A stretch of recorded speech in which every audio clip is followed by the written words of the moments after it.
Sensex 1,07,000. സത്യം പറഞ്ഞാൽ ഈ ഒരു ഫിഗർ കേൾക്കുമ്പോൾ ആരായിട്ടും ഒന്ന് ഞെട്ടിപ്പോവും. ഇതൊരു അൺബിലീവബിൾ നമ്പർ ആയിട്ട് പലർക്കും തോന്നാനും സാധ്യതയുണ്ട്. ഇത് എന്റെ സ്വന്തം അഭിപ്രായമല്ല. ലോകത്തിലെ ഏറ്റവും വലിയ ഫിനാൻഷ്യൽ സ്ഥാപനങ്ങളിൽ ഒന്നായിട്ടുള്ള മോർഗൻ സ്റ്റാലിയാണ് അവരുടെ പുതിയ റിപ്പോർട്ടിൽ ഈ കാര്യങ്ങൾ പറയുന്നത്.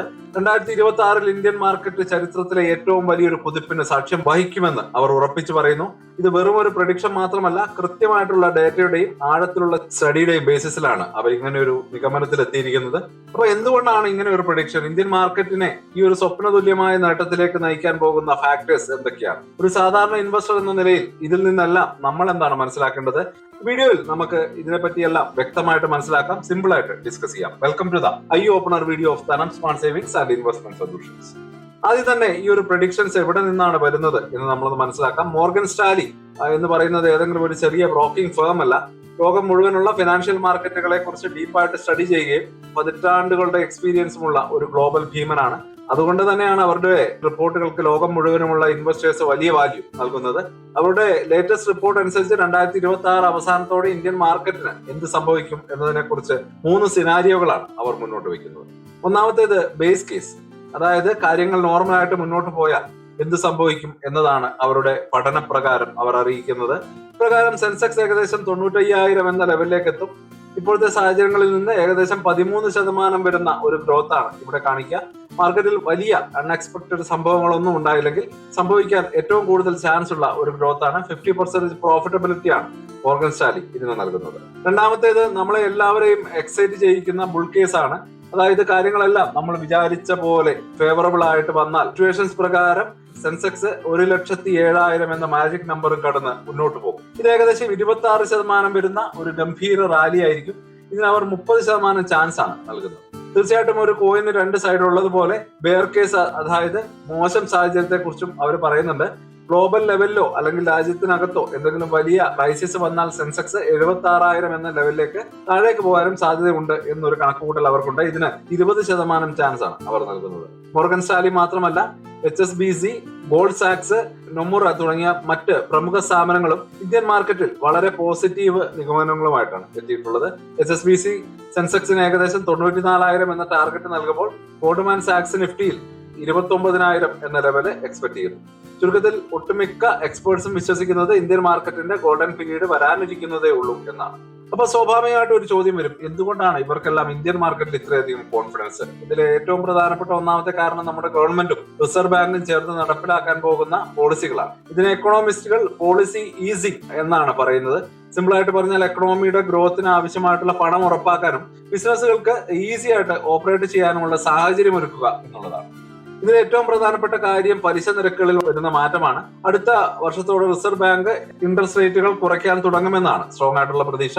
ഇൻട്രസ്റ്റ് റേറ്റ് കുറയുമ്പോൾ എന്തൊക്കെയാണ് സംഭവിക്കുക? നമ്മുടെ എല്ലാം ഹോം ലോണുകൾ, കാർ ലോണുകൾ, പേഴ്സണൽ ലോണുകൾ, ഇവിടെ എല്ലാം പലിശ കുറയുകയും സാധാരണക്കാരെ കൂടുതൽ സാധനങ്ങൾ വാങ്ങാൻ പ്രേരിപ്പിക്കുകയും ചെയ്യും. അതുപോലെ തന്നെ കമ്പനികൾക്ക് കുറഞ്ഞ ചെലവിൽ പലിശയ്ക്ക് ബാങ്കുകളിൽ നിന്ന് ലോൺ എടുത്ത് പുതിയ ഫാക്ടറികൾ തുടങ്ങാനും ബിസിനസ് എക്സ്പാൻഡ് ചെയ്യാനും ഒക്കെയുള്ള ഓപ്പർച്യൂണിറ്റീസ് ലഭിക്കും.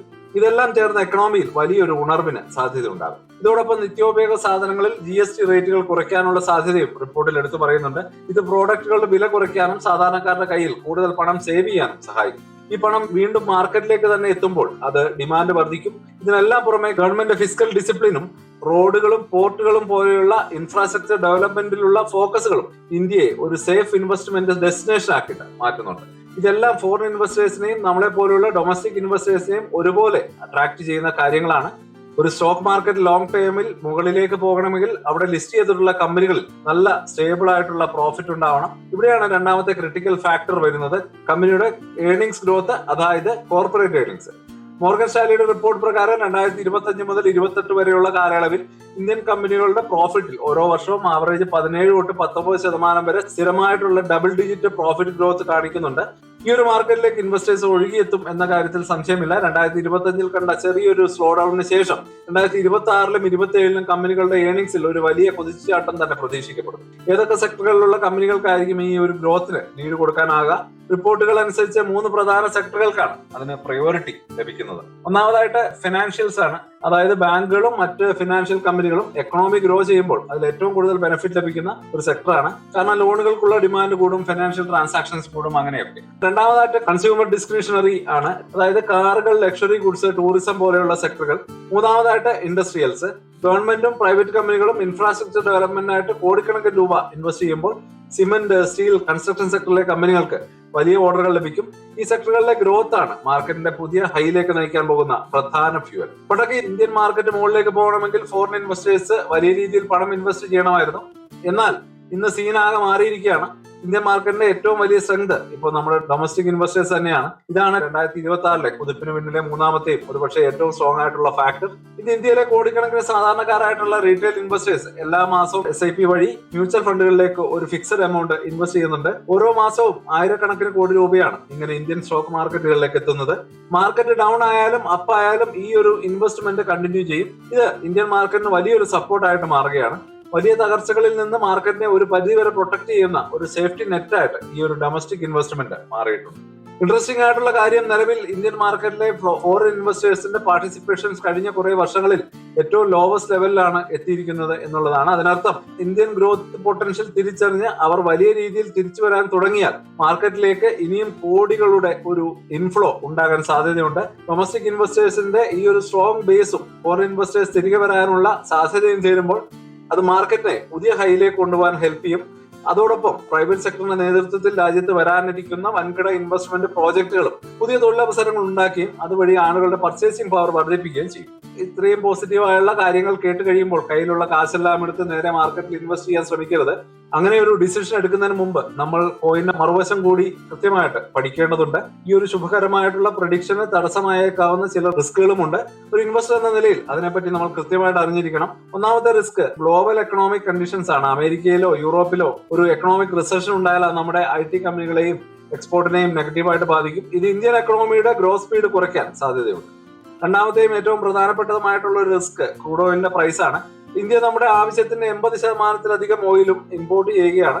ഇന്റർനാഷണൽ മാർക്കറ്റിൽ ഓയിൽ പ്രൈസ് കുതിച്ചുയർന്നാൽ അത് ഇവിടെ പെട്രോൾ, ഡീസൽ വില കൂട്ടാൻ കാരണമാകും. ഇത് ഇന്ത്യയിൽ ഇൻഫ്ലേഷൻ വർദ്ധിപ്പിക്കുകയും കമ്പനികളുടെ ഓപ്പറേറ്റിംഗ് കോസ്റ്റ് കൂട്ടുകയും ചെയ്യും. മോർഗൻ സ്റ്റാലിന്റെ റിപ്പോർട്ടിൽ തന്നെ പറയുന്നുണ്ട്, ഓയിൽ പ്രൈസ് ബാരലിന് $100 മുകളിൽ സ്റ്റേബിൾ ആയി നിന്നാൽ അവരുടെ ബെയർ കേസ് പ്രഡിക്ഷൻ ആയിട്ടുള്ള 76,000 എന്ന ലെവലിലേക്ക് മാർക്കറ്റിനെ എത്തിക്കാൻ കാരണമായേക്കും എന്നുകൂടി ഓർത്തിരിക്കേണ്ടതുണ്ട്. മൂന്നാമതായിട്ട് യുദ്ധങ്ങൾ പോലെയോ അല്ലെങ്കിൽ ജിയോ പൊളിറ്റിക്കൽ ടെൻഷൻസ് ലോകത്തിന്റെ ഏതെങ്കിലും ഭാഗത്ത് വലിയ യുദ്ധമുണ്ടായാൽ അത് ഗ്ലോബൽ സപ്ലൈ ചെയിനെ തകർക്കുകയും ഇൻവെസ്റ്റേഴ്സിന് ഒരു പേടി ക്രിയേറ്റ് ചെയ്യുകയും ചെയ്യും. ഇത് ലോകമെമ്പാടുമുള്ള സ്റ്റോക്ക് മാർക്കറ്റുകളെ താഴേക്ക് വലിച്ചേക്കാം. ഇവ കൂടാതെ രാജ്യത്തിനകത്ത് ഇൻഫ്ലേഷൻ പ്രതീക്ഷിച്ച പോലെ കൺട്രോൾ ചെയ്യാൻ സാധിക്കാതെ വരികയോ പൊളിറ്റിക്കൽ ഇൻസ്റ്റബിലിറ്റി ഉണ്ടാവുകയൊക്കെ ചെയ്താൽ അത് മാർക്കറ്റിന്റെ മുന്നേറ്റത്തിന് തടസ്സമായേക്കും. അപ്പൊ ഇത്രയും കാര്യങ്ങൾ കേട്ട സ്ഥിതിക്ക് നമുക്കൊരു സാധാരണ ഇൻവെസ്റ്റർ എന്ന നിലയിൽ എന്ത് ചെയ്യണം എന്ന ഒരു നാച്ചുറൽ ചോദ്യം അല്ലെങ്കിൽ ഒരു $1 മില്യൺ ക്വസ്റ്റ്യൻ ഇവിടെ വരികയാണ്. സെൻസെക്സ് 1,07,000 തൊടുമെന്ന ന്യൂസ് കേട്ട് കയ്യിലുള്ള പണമെല്ലാം നാളെ തന്നെ സ്റ്റോക്ക് മാർക്കറ്റിൽ ഇൻവെസ്റ്റ് ചെയ്യണോ എന്നുള്ള സംശയത്തിന് ഉത്തരം തീർച്ചയായിട്ടും പാടില്ല എന്നുള്ളതാണ്. ഒന്നാമതായിട്ട് ഓർക്കേണ്ട കാര്യം, ഇത്തരം റിപ്പോർട്ടുകൾ ഒരു ഡയറക്ഷൻ തരുന്ന ഇൻഡിക്കേറ്റർ മാത്രമാണ്. മാർക്കറ്റ് ഏത് ഡയറക്ഷനിലേക്കാണ് പോകാൻ ചാൻസ് എന്ന് മനസ്സിലാക്കാൻ ഇത് നമ്മളെ ഹെൽപ്പ് ചെയ്യും. എന്നാൽ എക്സാക്ട്ലി 1,07,000 തന്നെ എത്തുമെന്ന് ഒരു ഗ്യാരണ്ടിയും ഇല്ല. ചിലപ്പോൾ അതിന് മുകളിൽ പോകാം, അല്ലെങ്കിൽ അതിന് താഴെ നിൽക്കാം. അതൊക്കെ കൊണ്ട് തന്നെ ഒരു പർട്ടിക്കുലർ നമ്പറിന്റെ പിന്നാലെ പോകാതെ ഇന്ത്യൻ എക്കണോമിയുടെ ലോങ് ടൈം ഗ്രോത്തിൽ വിശ്വസിച്ച് നിങ്ങളുടെ ഇൻവെസ്റ്റ്മെന്റ് കണ്ടിന്യൂ ചെയ്യുക എന്നതാണ് ഏറ്റവും പ്രധാനപ്പെട്ട കാര്യം. രണ്ടാമതായിട്ട് നിങ്ങളുടെ ഇൻവെസ്റ്റ്മെന്റ് ഡൈവേഴ്സിഫൈ ചെയ്യുക എന്നുള്ളതാണ്. നിങ്ങളുടെ പണം മുഴുവൻ ഒറ്റ സ്റ്റോക്കിലോ അല്ലെങ്കിൽ ഒരു പർട്ടിക്കുലർ സെക്ടറിലോ ഇൻവെസ്റ്റ് ചെയ്ത് വേറെ നല്ല ഫണ്ടമെന്റൽസ് ഉള്ള നല്ല സെക്ടറുകളിലെ കമ്പനികളിലും മ്യൂച്വൽ ഫണ്ടുകളിലും ഒക്കെ ആയിട്ട് നിങ്ങളുടെ ഇൻവെസ്റ്റ്മെന്റ് സ്പ്ലിറ്റ് ചെയ്യുക. ഇത് റിസ്ക് ഒരുപാട് കുറയ്ക്കാൻ നിങ്ങളെ ഹെൽപ്പ് ചെയ്യും. മൂന്നാമതായിട്ട് ഡിസിപ്ലിനോടെ ഇൻവെസ്റ്റ് ചെയ്യുക അല്ലെങ്കിൽ ഇൻവെസ്റ്റ്മെന്റ് തുടരുക എന്നുള്ളതാണ്. മാർക്കറ്റിലെ ചെറിയ കയറ്റിറക്കങ്ങളിൽ പേടിക്കുകയോ അല്ലെങ്കിൽ ഓവർ എക്സൈറ്റഡ് ആവുകയോ ഒന്നും ചെയ്യാതെ നിങ്ങളുടെ ലോങ് ടൈം ഫിനാൻഷ്യൽ ഗോൾസിൽ ഫോക്കസ് ചെയ്യുക. SIP പോലെ സിസ്റ്റമാറ്റിക് ആയ ഇൻവെസ്റ്റ്മെന്റ് ചെയ്യുന്ന നല്ല മെത്തേഡുകൾ വോളറ്റാലിറ്റിയെ ഓവർകം ചെയ്യാനും ലോങ് ടൈമിൽ മികച്ച റിട്ടേൺസ് തരാനും സഹായിച്ചേക്കും എന്ന കാര്യം മറക്കാതിരിക്കുക. അപ്പൊ ഇനി നമുക്കൊരു കൺക്ലൂഷനിലേക്ക് കിടക്കാം. ചുരുക്കി പറഞ്ഞാൽ മനസ്സിലാക്കേണ്ടത് 2026 ഇന്ത്യൻ മാർക്കറ്റിന്റെ ഫ്യൂച്ചർ വളരെ ബ്രൈറ്റ് ആണ് എന്ന് തന്നെയാണ് പ്രമുഖ ഗ്ലോബൽ സ്ഥാപനങ്ങൾ വിലയിരുത്തുന്നത്.